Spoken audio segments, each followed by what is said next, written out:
Welcome back. What's happening for lab tomorrow? Defy gravity. Okay, we're going for defy gravity. Where is defy gravity? In space. No, there's only one. Okay. In space? Yeah, it's down there in Speedway. I will put I don't think I have a link to the actual location here yet, but assuming I don't, I will put a link to it. Before lab tomorrow, everyone needs to make sure they have filled out the little waiver. So it's... Is there a free lab There is. Yes, there is. You shouldn't see the one that says work energy relation pre-lab quiz. There are two people who took that. So you need to take this Defy Gravity pre-lab quiz, which has questions both from what's in the lab guide's activity 5, just the theory part, not on the experiment part, and then from activity 6, which is Defy Gravity. So you'll want to have both of those that you're thinking about, not just, I can't find this. There's very little theory of the Defy Gravity part because it's all in the one before. So make sure you do that before lab. We're going to meet at Defy Gravity. Make sure that you click this link here, the upper one, assuming you're 19 or over, and you fill that out so you can participate. Otherwise, I think they'll have papers for you to sign, but it'll take longer. We want to meet there at Defy Gravity at 2:15. If you don't have a ride, or if you're not sure how to get there, make sure you contact me so I can try to make sure everything works smoothly. So we'll meet you there at 2:15. Does anyone have like a tripod to hold their cell phone? Nope. A tripod to hold your cell phone?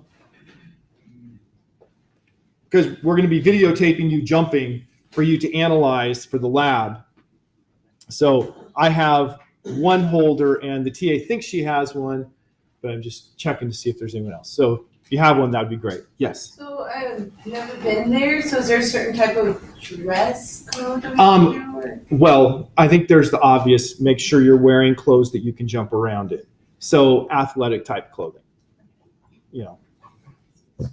So yeah, there's no actual dress code. You have to wear socks. If you have socks from a trampoline place, bring them. They'll save us a little money. Any other questions about it? So if we just have regular socks, when we go there, they will give us... Yeah, they'll give you a different pair to wear. They have little rubbery things on the bottom, so you'll get better friction, higher coefficient of friction between the trampoline and your sock. Mira.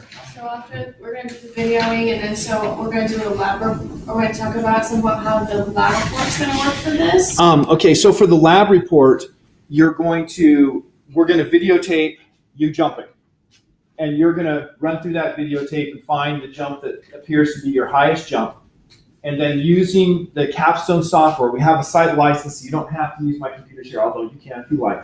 You can just download the software, and the site license information is in the lab guide.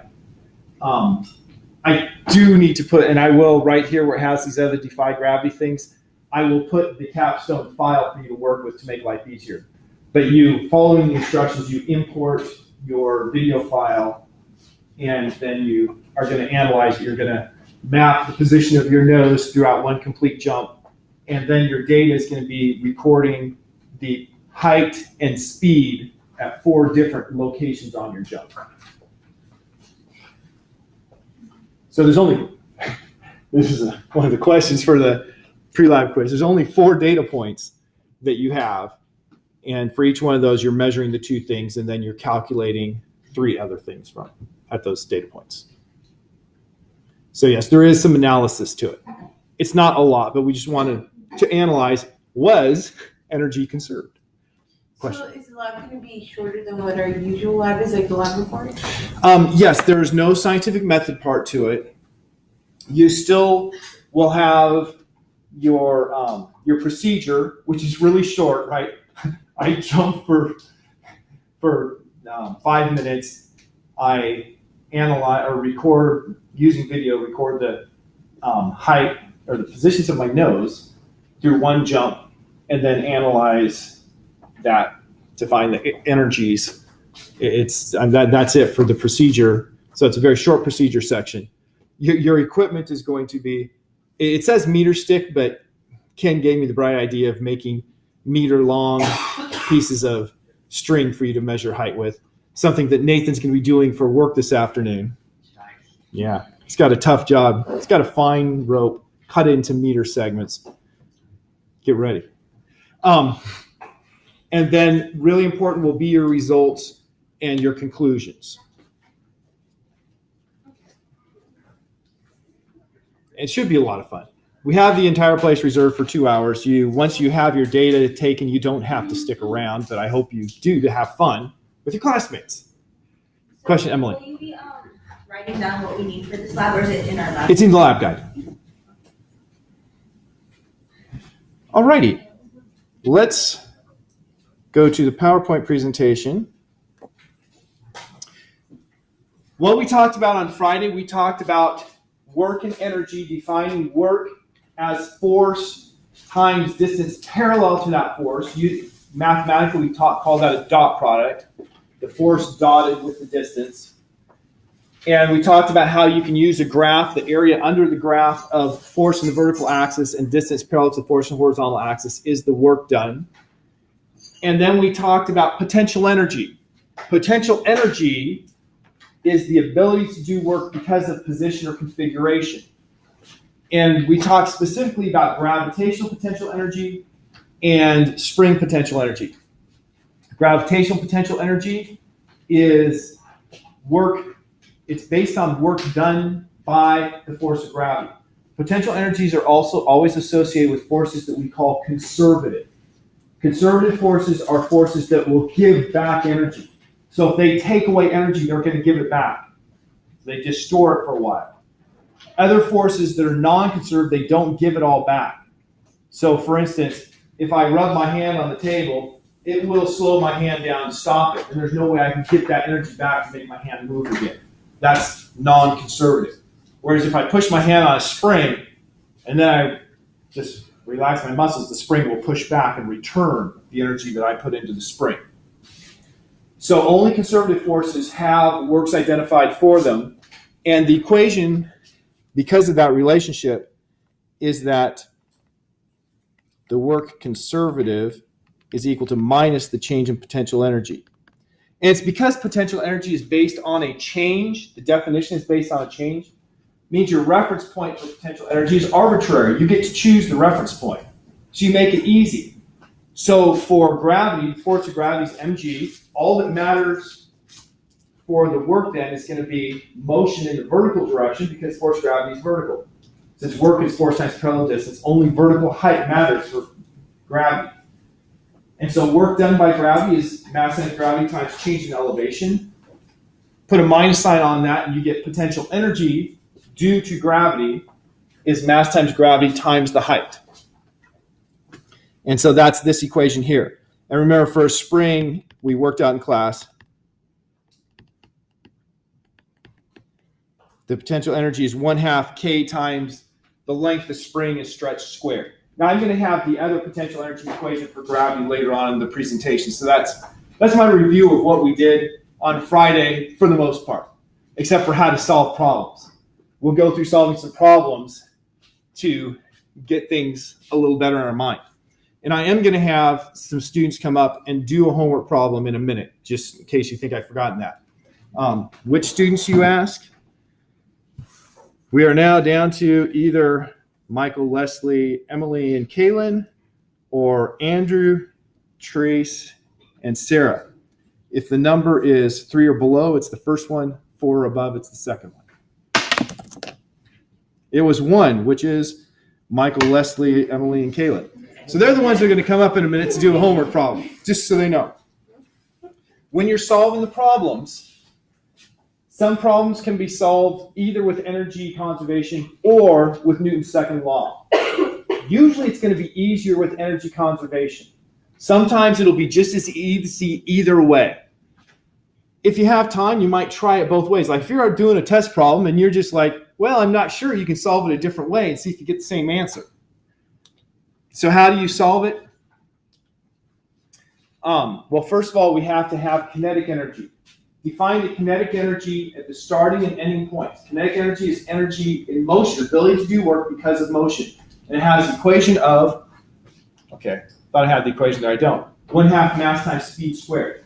Then we have potential energy, and right now I'm only going to talk about gravitational. And so it's ability to do work because of position, mg times height. Rest energy. We're not going to talk about rest energy this semester. That won't come until next semester.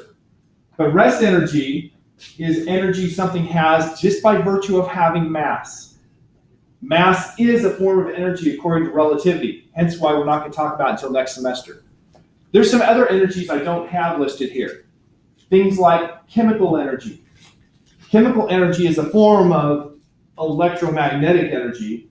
It's energy based on the relative positions of nuclei and electrons. So there's different kinds of energies that we didn't talk about. I have to ask this question. We don't have clickers. I removed almost all the clickers from previous presentations, but I just love this one. I thought it was so funny.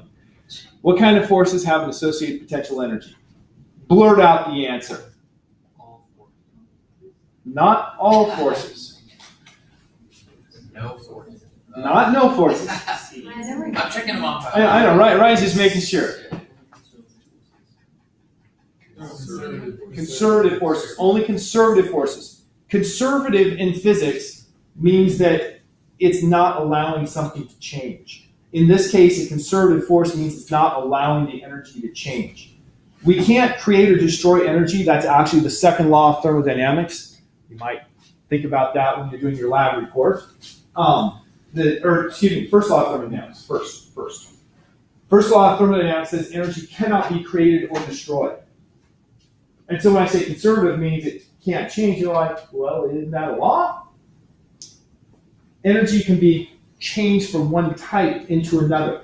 For instance, a nuclear bomb is converting mass energy into thermal energy. It's converting mass into making things go really fast, because thermal energy is kinetic energy on the molecular level. So a nuclear bomb is converting energy from mass into another type, from rest energy into thermal energy. It's not creating energy, it's not destroying it, it's just converting it. I thought it was funny with the liberal forces there, in case you're wondering why I like that question so much. Okay, right now we're only talking about translational kinetic energy. Translation is motion in one direction, which is 1/2 mv squared for the translational kinetic energy. If you have something going around a circle, you can use 1/2 mv squared for going around a circle, and it works correctly. But we're going to learn another equation to deal with a rotating rigid object that makes life easier for that case. Oh, yeah, I should have stayed on there. One more thing. There's the button. We're going to assume that all objects are perfectly rigid. Nothing will flex in our world here unless it says it flexes. You know, a spring, yes, that stretches. But anything that doesn't say, we're going to assume that it's not going to flex. The equation for work, we've already gone through that. Force times distance parallel. Note that these are all the same equation. Force dot distance. If you have a dot and vectors, it does not mean multiply. It means multiply the parallel parts. If you have an x with vector signs, that means multiply the perpendicular parts. So a cross product and a dot product means significantly different things if you have vector signs. If you don't have vector signs, they're both just multiplication. This means parallel, so the force parallel to the change in position. It means the same thing as force dot distance, force times distance parallel. And if theta is the angle between the force and the distance, then force times the distance times cosine of the angle between them is equivalent. So all three of those are equivalent statements. So you should be able to look at any of those and be comfortable with it.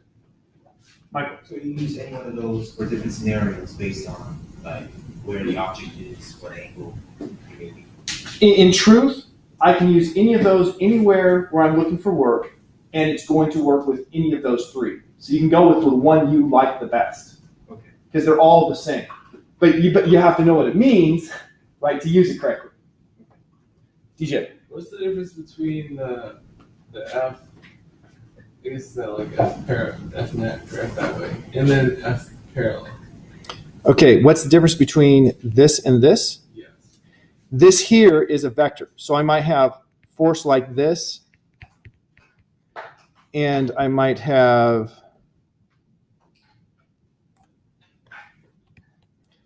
delta x like this. And then, of course, that would presuppose that I have theta. There's the angle between these. The second one with the F parallel is taking that force and saying this is the parallel part of the force, and this here is the perpendicular part of the force. And we're only using the parallel part. And so F parallel is, of course, F magnitude times cosine theta. So that's why you have the F parallel, F cosine theta. It's the same thing.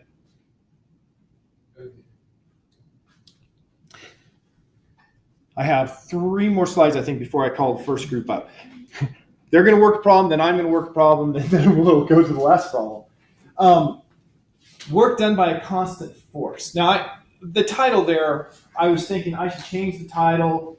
This slide and the next slide both have the same title. It doesn't seem to work for me. But the point of these slides is the normal force, if you have a stationary object like a slide, the motion parallel to that normal force is 0, as long as you're staying on. And so it's doing no force, or no work. So the normal force, sometimes people will say the normal force never does any work. That's not true. If I'm standing in an elevator and the elevator goes up, that normal force is doing a work on me. But what they mean when they say that is for a stationary object, the normal force never does any work. So as long as this table isn't moving, the normal force supplied by this table will do no work. Because it's a stationary object, there is no motion parallel to it. If I have a pendulum, the string, assuming an ideal string so it doesn't stretch, is not going to do any work on the pendulum. Because the change in motion parallel to the string is 0. All the motion is perpendicular. Yeah, I said change in motion. The motion parallel to the string is 0. It's all perpendicular. So in a pendulum, the string does no work. Now the steps, then we'll bring up the students. So when you're working a work energy problem, first draw your diagram for the situation. Always a given. Then calculate the kinetic and potential energies at the start and end of the problem. Then determine if there are any non-conservative forces. If so, you need to calculate the work done by those. So the homework problem I'm going to do, there's going to be non-conservative forces. I'm going to have to do some work there. And then use the work energy theorem shown below, work non-conservative, the work done by non-conservative forces, that would be friction or a machine or a person, is equal to change in kinetic energy plus change in potential energy. So now let us have Michael, Leslie, Emily, and Kaylin come on up.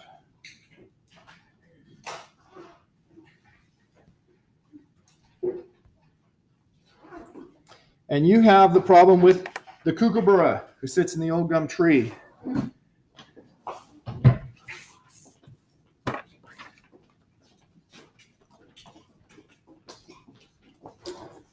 Anyone has a burning passion to write? No, go for it. Okay. Okay. So, we're going to first convert the grams to kilograms. So it's going to be doop. And then also for the snake, that will be the mass for the snake. Do you want to go there?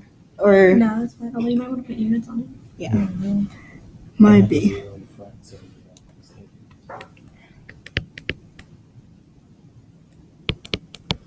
Okay, so how much work in joules did the bird do on the snake?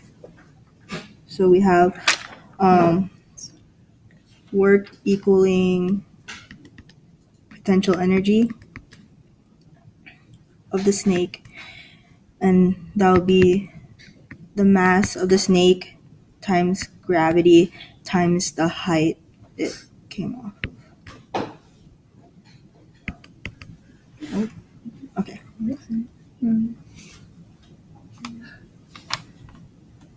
So 0.75 kilograms times 9.8 meters per second squared times the height, which is 2.6 meters. Let's calculate this. Yeah.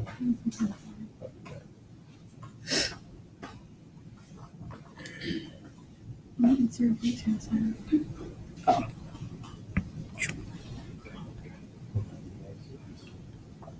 And can you put the extra zero?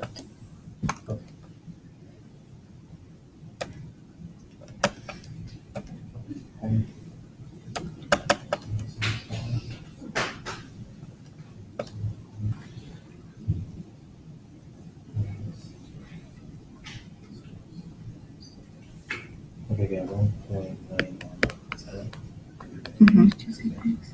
And then so it's 2 sig figs, so it would be 1.9, and that would be joules for the first one. And Now, then she wrote that correctly. Remember, when you enter it into the homework problem, you want to put in like 4 sig figs, even though she's correct, it's just 2 sig figs. And then for how much work in joules for did it do to raise its own center of mass to the branch? We'll just do the same thing, but this time with the bird's weight instead of the snake. Mass, yeah. Okay. That's the first way too, I suppose. So we're gonna have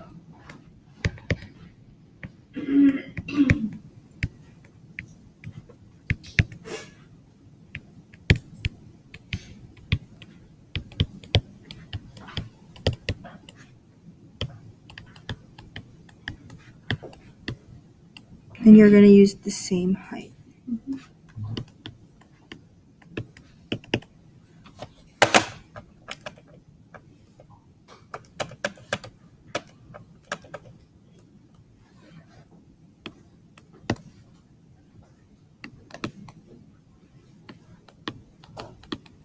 Oh no.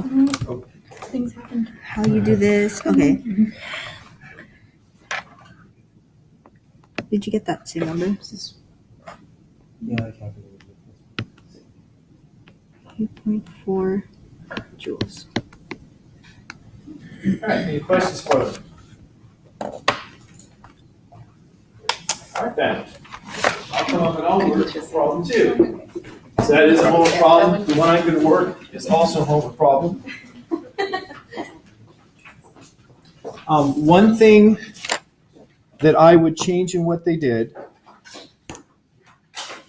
work is defined as change in potential energy is defined as work. So we should have had deltas there. Otherwise, it was perfect. Okay, now it's my turn. I gave you lots of space. Here's my problem. A cube of mass m is initially at rest at the top of an inclined plane, which has a height of 5.4 meters and has an angle of 24 degrees with respect to the horizontal. After letting go of the object, it is found to be traveling at v equals 0.25 meters per second at a distance d after the end of the inclined plane as shown. The coefficient of kinetic friction between the cube and the plane is mu sub p is equal to 0.1, and the coefficient of friction on the horizontal surface is mu sub r equals 0.2. Now that I'm looking at bigger, I see that they said p rather than 1 on the first one. I thought they said mu 1. Then I have 2 questions. What is the speed of the cube in meters per second just after it leaves the inclined plane? And then finally, find the distance d in meters. There are 2 ways to solve this. One way to solve this is the way you were solving problems in the last section. Using Newton's second law, find the acceleration. You have the distance it travels and the acceleration. You can use a kinematic equation to find the speed at the bottom. The other way is using work energy. I'm going to use the work energy method because we're trying to develop that ability for you now. So for part A, all I'm worried about is ending here. So I'm going to call the speed it has at the bottom of the ramp here V sub A.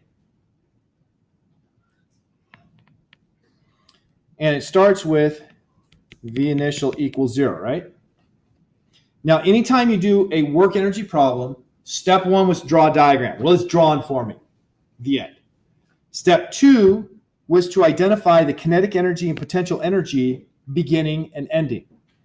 So kinetic energy initial, 1/2 mass times the initial speed squared, well, that's just 0. Right? Speed is 0, so kinetic energy is 0. Kinetic energy at A is equal to 1/2 mVA squared. I don't know what VA is. I need to find it. But I found the equations for the kinetic energy at the beginning and ending, and then I'll do the same for the potential energy. And so the equation for potential energy due to gravity, mgh. What's my height? It depends on where I choose to put my reference point. So, Clayton, where would you like to put the reference point for this problem, for elevation?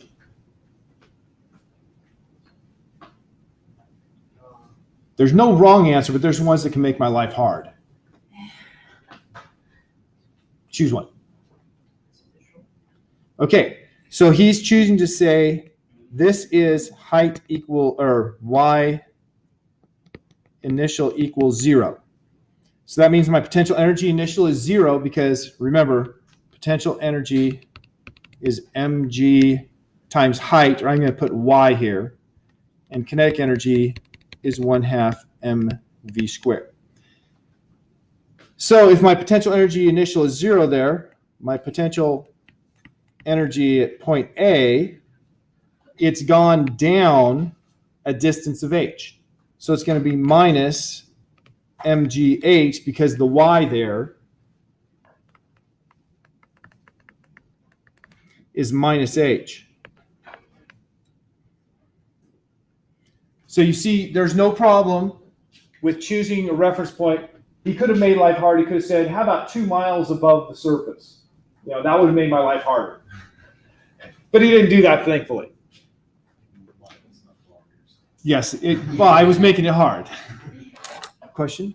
So I guess I just am trying to understand if it said that it started off at the height of 5.4 meters, why that, at that height it happens to be 0. You chose 0? Yep. I don't know if I'm misunderstanding or something, because it was at a height. So but we're just saying that's a reference point for 0. So 5.4 meters above the ground is 0. Okay. And so the ground is at minus 5.4 meters elevation. Okay, that makes sense. Okay, so we found the initial and final kinetic energies, the initial and final potential energies. Do I know everything here? No. I don't know what M is. I don't know what VA is. I know everything else, but I have those unknowns. Now we have to go through, is there any non-conservative force? When we look at this problem, is there a non-conservative force? Yay or nay? Which is colloquial for yes or no. Yeah, friction. Yes, there's friction. So because there's friction, I have to work with that. We didn't have to work with that in the problem that the students did. So let's look at the friction. How do I determine the friction? Make myself free body diagram. Show all the forces, obviously, because that's what you do in a free body diagram. What direction? What are the other two forces? Blank and blank. Normal. What direction is normal?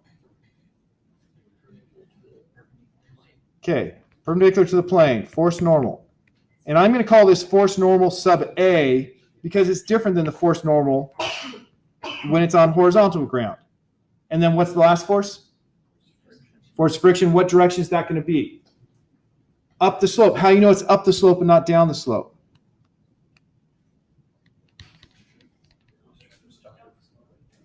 Okay, it's opposing the slide.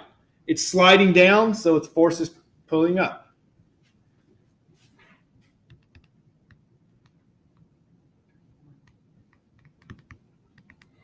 And using the definition for kinetic friction, because the slide is kinetic, it's mu p, because they call the plane, times force normal 1. Well, how do I find what that force is? Why do I care what the force is? I didn't specify why I care. We just said there is a non-conservative force, force friction. Why do I care to know what it is?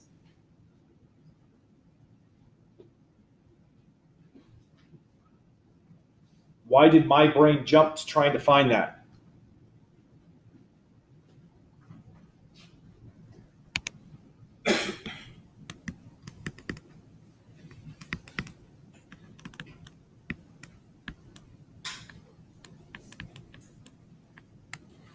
because the force of friction depends, or excuse me, the work done by friction depends on that force of friction. It's non-conservative. I should have probably put work sub NCA just to make sure I'm really clear. Non-conservative A is force of friction dotted with the distance it travels. So that's why I need force of friction. I don't need force of gravity. I don't need force normal, but I need force friction. But force friction depends on force normal, and force normal depends on force gravity. So guess what? We're doing them all.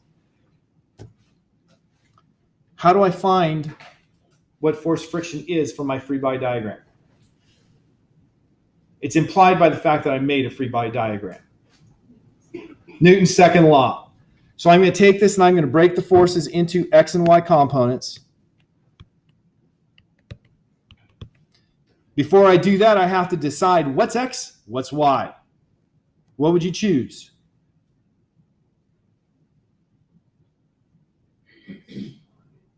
Rule number one was, if it's accelerating, make it so one direction is parallel to acceleration. Well, it is accelerating. It's accelerating down the slope. So that tells me that my best choice, you can do it with any choice, but your best choice is to choose X and Y. So it's sliding down. X is parallel to the acceleration, Y none. So I have A sub XA equals unknown. I'll just put A sub A. And A sub YA is equal to 0. Those are just based on my choices of directions. And then the forces.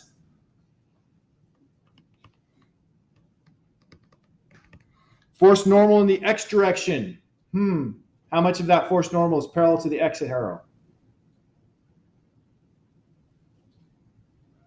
None, according to Trace, and Trace is right. I hope that was you that said it. Yeah. How much of it is in the Y direction? All of it. So force normal A. Okay, so the force normal, force friction. Force of friction A in the X direction. How much? All of it. With one caveat. It's negative because of the direction. So minus mu for the plane, force normal A. I know I used 1 here instead of A because I used 1 when I did it with mirror before class. And finally, not finally, how much in the Y direction from force friction A? 0. Now finally, force gravity X, force gravity Y. How much of force gravity is in the Y direction? It's not all of it. The reason I asked is to make sure we get that clear. It's not all of it because my Y is at an angle, whereas gravity is vertical. They're not parallel to each other. So most of it is true. So I draw my force, magnitude of mg. At one side, I draw a dashed line parallel to, well, that wasn't parallel to anything. Parallel to x. From the other side, a dashed line that's parallel to y. Those then form a right triangle, and starting at the tail and ending at the tip, they have to add up. So I have my components. Now I need to know an angle. In this problem, theta was defined as the angle between horizontal and the incline. Now in my triangle, I do not have horizontal. I do have the incline. Right? The incline is this side here. So I could, put something like this. There's theta. But if that's theta, then what is this angle here? 90 minus theta. 90 minus theta. And this here is a right angle, so if that's 9 minus theta and that's a right, that makes this angle theta. There's a lot of ways to determine which angle is theta, but it's important that you have a way, that you don't guess. The way I usually do it is I say, well, perpendicular to horizontal is vertical, and perpendicular to my incline is normal. So the angle between vertical and normal is the same as the angle between horizontal and the incline. But you get the same outcome. So now I can look at this and I say, aha, the y, my component is down, my y direction is up, so it's going to be minus mg. That's the adjacent side for the y component. So mg cosine theta for the y component. For the x component, it's going to the right. X is going to the right, so it's positive mg sine theta. Uh-oh, getting down to problem for the students. I've got all my forces broken up. Why did I do that?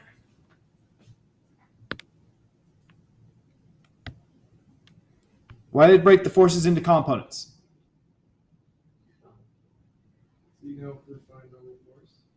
Yeah, it was actually so I could find normal force because I needed to find force friction A, but force friction A depends on force normal A. And so if I can find force normal A, I have force friction A, so that's why. So what's the easiest way to find force normal A? It's clearly the y direction. So I'm going to do sum of the forces in the y direction is equal to mass times acceleration in the y direction. Add up everything in that column. Force normal A minus mg cosine theta equals mass times acceleration y, but acceleration y is 0. And I get force normal A equals mg cosine theta. Now that I have that, I can come up here, force of friction minus mu plane mg cosine theta. Why is the minus? Because that minus was right here. So I put minus mu p times the force normal I just found. That's in the x direction, so I put a little x hat to say it's in the x direction. Then I'm dotting or multiplying by the parallel component of my length in the x direction. Well, I haven't done anything to do with that. If we come back here, we know the vertical distance here and the angle. How do I find the hypotenuse?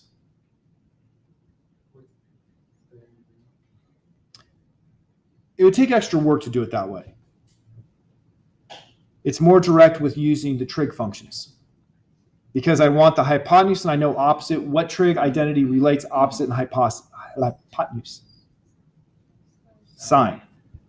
So sine of theta is equal to h over delta x sub a. Therefore, delta x sub a is equal to h over sine theta.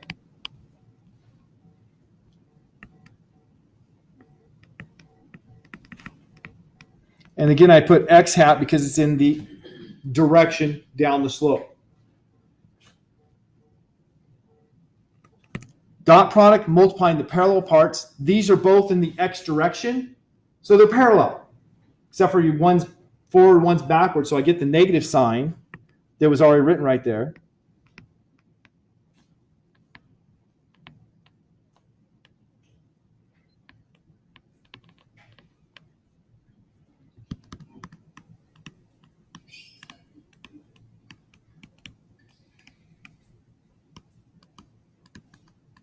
So work non-conservative A is this.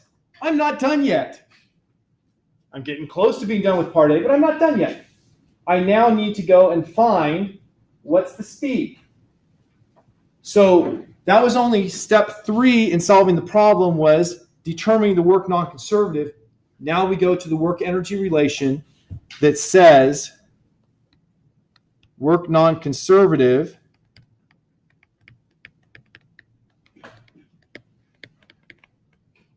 is change in kinetic energy plus change in potential energy. So minus mu p mgh over tangent theta is equal to change in kinetic energy. I look at my picture. Final minus initial. Always final minus initial. So 1/2 mva squared minus 0 is change in kinetic energy.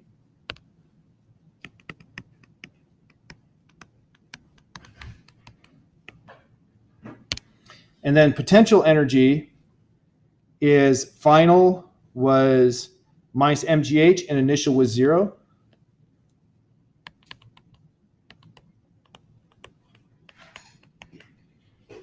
There I've applied my work energy relation. Now I'm golden. Now I have an equation. It has 2 unknowns, one of which I'm solving for. How am I golden?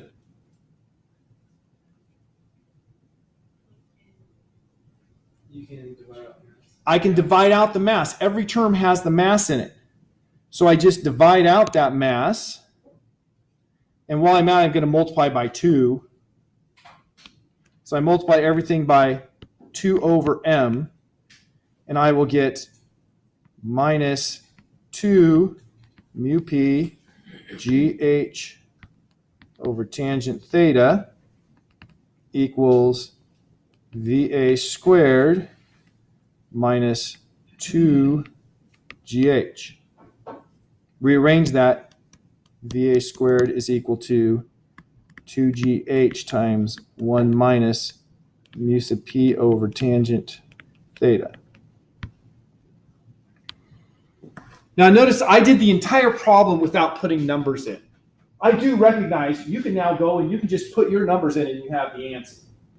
But I hope that you see the process here because, when it comes to test time, if you don't have the process, you aren't going to get the answer. Question? No. Okay. I'm not done with this problem. Of course, I have to square root both sides. That's to get my speed. Don't forget that. And so I calculate my speed. Good enough.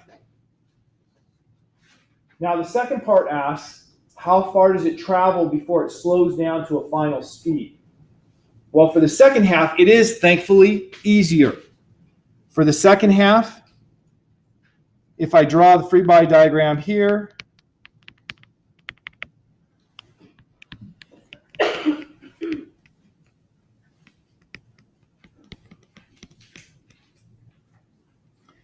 my forces are all perpendicular to each other. What direction should I make X and Y?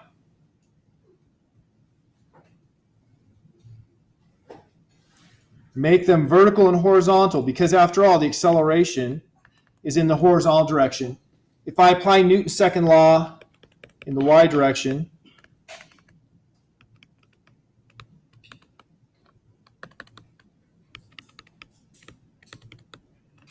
I very quickly get force normal B is mg, which means that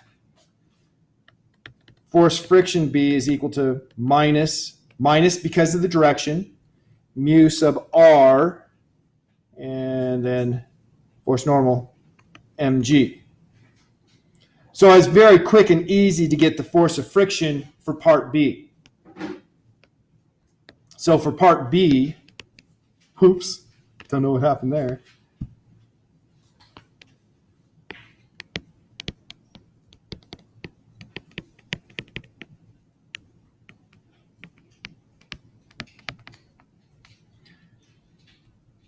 Potential energy, I only did kinetic energy and potential energy A and initial, so now I need to add kinetic energy B is equal to 1/2 mvb squared, where VB is the speed they gave us right here. And potential energy B equals minus mgh, which is the same as potential energy A.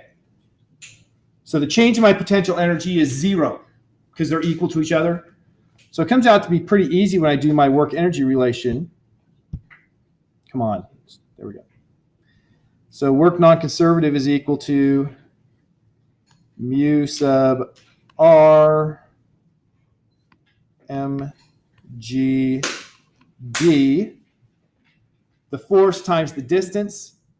And it's going to have a negative sign there because the distance is one direction. The force is the opposite direction. So their negative sign is equal to 1/2 mass VB squared minus 1/2 mass VA squared plus minus mgh minus negative mgh. That is just 0 for the change of potential energy. Once again, I have an m in every term. Cancel out the m's. Well,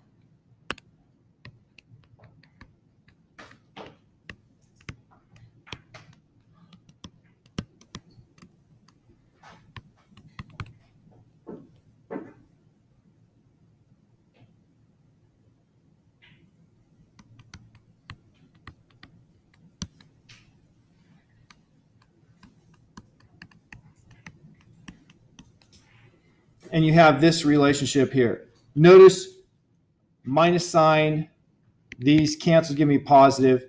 Minus sign here, I multiplied everything by -1 on that side to make it flip the order of my speeds.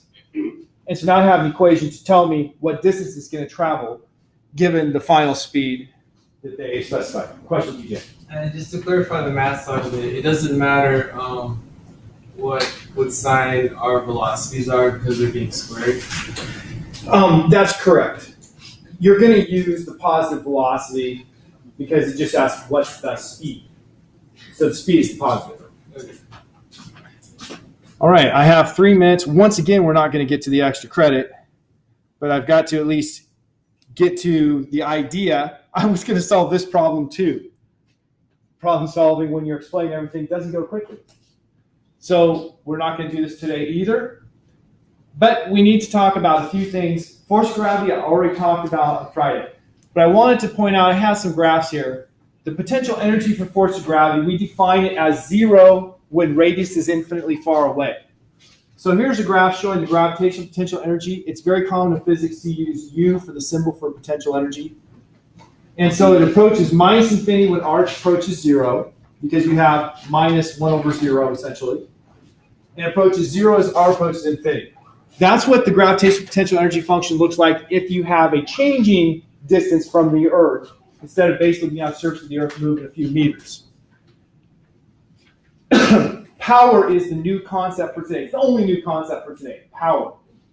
Power is the rate at which work is done, or the rate at which energy is converted.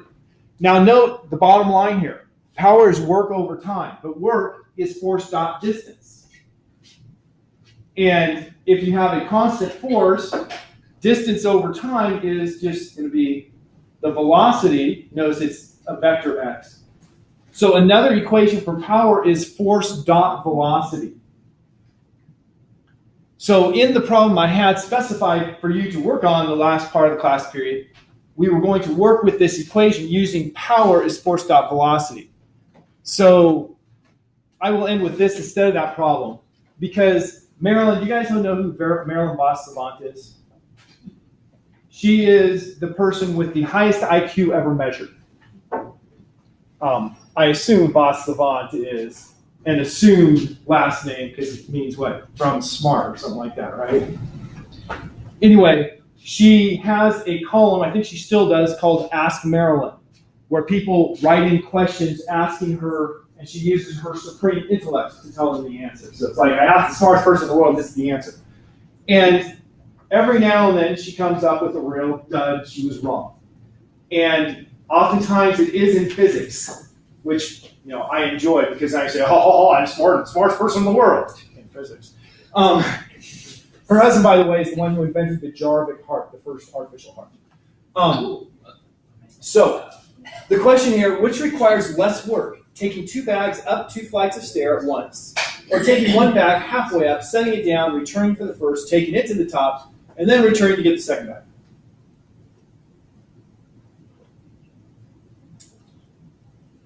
I actually stated that wrong now that I read it. It's supposed to be, she can't carry 2 bags, or you can't carry 2 bags at the same time, they're too heavy. So is it less work to carry 1 bag to the top, and then go back down empty-handed, pick up the next bag and carry it to the top? Or to take 1 bag halfway up, set it down, go back, pick up the other bag, bring it up halfway, then take 1 bag the second half, first bag the second half?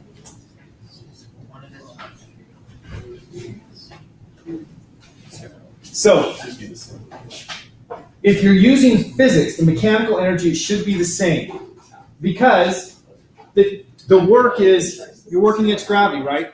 MGH. MGH is the same for both. So this is the mechanical energy answer.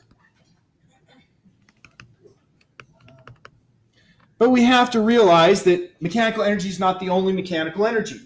It's not the only energy. It is the only mechanical energy is letting have it. You are going to be using some biological energy when you bend down, pick up the bag, and pick it up. Right? That's energy that you had to expend. And so there's actually additional energy required to pick up and set down the bags. So if you are going to be very technical, it's going to take more work to do the bags halfway than it would be to take one all the way to the top, go back, take the other one all the way to the top. She answered with the only answer that has no defendable answer, and that was that it's the least amount if you go up halfway, go back, go up halfway. And her explanation was, you're not going to be as tired at the end because you essentially had more breaks in between. But that's not work. Measuring how tired you are is not measuring how much work you've done. That has to do with how much work have you done lately. What has your power expenditure been for the recent time? And so she got power and work fundamentally confused here. Okay, I'm sorry, I ran over. Obviously, we didn't get to my problem, which is a totally fun problem. It's using the specifications for my Toyota Camry to ask what its maximum speed should turn out to be. It doesn't go as fast as the answer for this.